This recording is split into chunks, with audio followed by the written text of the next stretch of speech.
Hello, my name is Leslie Case and I'm in the Writing, Research, and Technology course, taking it at Rowan University. And I'm just responding to a video that we just watched. It was part of our assignment for today, and it was called the Remix Manifesto, RIP, Remix Manifesto. And it basically was about remixing and mashups and how they were developed and how far they've come. And when I first started watching it, I was watching this club with a bunch of, people jumping around and dancing and mixing, and it looked like a lot of fun, and it reminded me of myself a few years ago, maybe 10 plus years ago, back in the club scene. And it reminded me, well, I was thrown off because I didn't know what exactly I was about to watch. I only knew that this was going to be an 87-minute video that I was assigned to watch, and here I was watching some people gyrating on a dance floor. However, once I started watching it, it occurred to me that I know where this is going, and where this video is going, and what it's going to be talking about. I remember back in my dance hall days that the DJ would scratch a record and put an album on and scratch it and mix up and put up another song in the background. And I remember how crazy we all went and thought that was so much fun and this new sound, and oh my god, this is great. So I can clearly understand how far and the mashups have come, and all the rage, what the rage is. It's really a lot of fun. I mean, think about it. They're taking AC/DC and mixing it with Black Eyed Peas. I mean, who would not love that? You've got two different generations here. AC/DC's from the 70s, Black Eyed Peas from the 21st century, and how cool is that? So, the gentleman who put this video together, Brett Gaylor, he's funny. I like how he just put the video together, and how the story was based on Greg Gillis of Girl Talk. And Greg Gillis, in my opinion, I think he's a genius. Honest to God. He's got to be a genius. For him to be a biochemical engineer for his day job, and then at night a DJ, and do what he does with the music. Can you imagine what's going on inside his brain? Honestly, I want to say his talents are probably being wasted, so to speak. I mean, when he goes to all these festivals and Coachellas, and he does all this stuff and does these concerts and all that, yes, he's making thousands, millions of people happy, and it's great music. In fact, I think a congressman at the end said he downloaded his music. I think that's so fun. But can you imagine what's going on in his brain and how smart he is? He made a comment that there's got to be a cure for cancer out there, but I wrote it down here. A cure for cancer is off limits because there's a patent on it.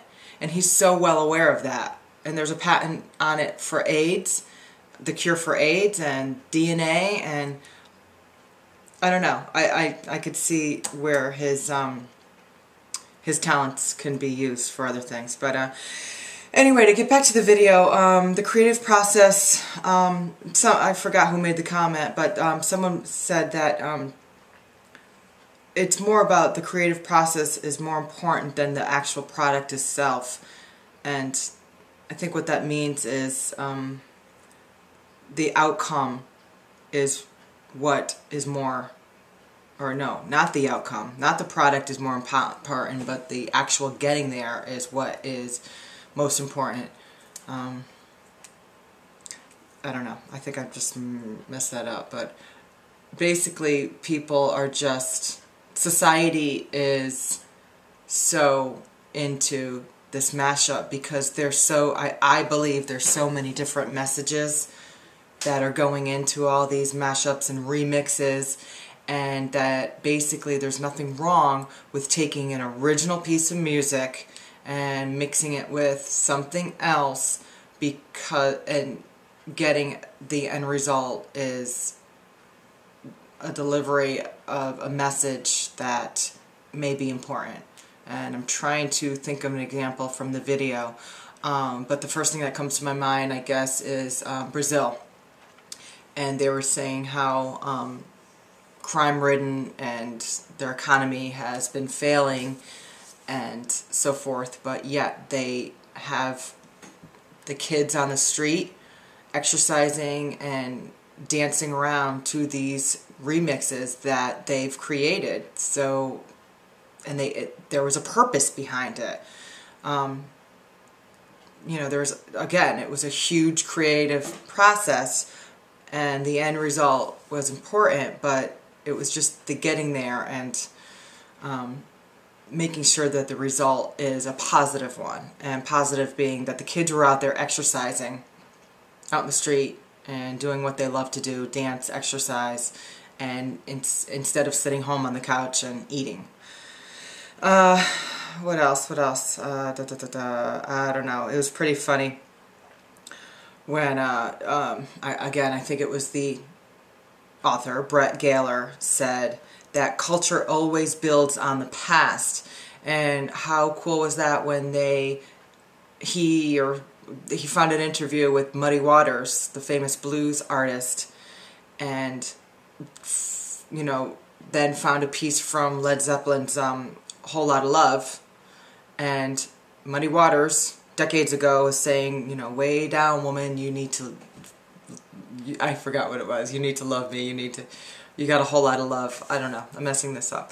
But there you go, Led Zeppelin took a little piece from Muddy Waters. So, you know, culture always builds on the past. I thought that was interesting. And I think the bottom line is, after watching this video, is there's nothing wrong with copying things. I don't have a problem with it. I think it's entertainment, and again, there's a valid message behind it. And again, I wish I could find more of an example of a message, but I don't know. And I forgot the gentleman at the end, the talk show host. I think his name, it's not Jon Stewart. I can't think of his name, but John. That was hysterical. So funny when he was interviewing, and I'm going to forget the other guy's name, but the gentleman who was against copyright, or against remixing and mashups, and he's pro copyright laws. The gentleman who is interviewing him, he's a late night talk show guy. I forget his name, but it was so funny how he threatened to the public, if there's anyone out there that rematches or remixes this, I'm going to be, you know, furious.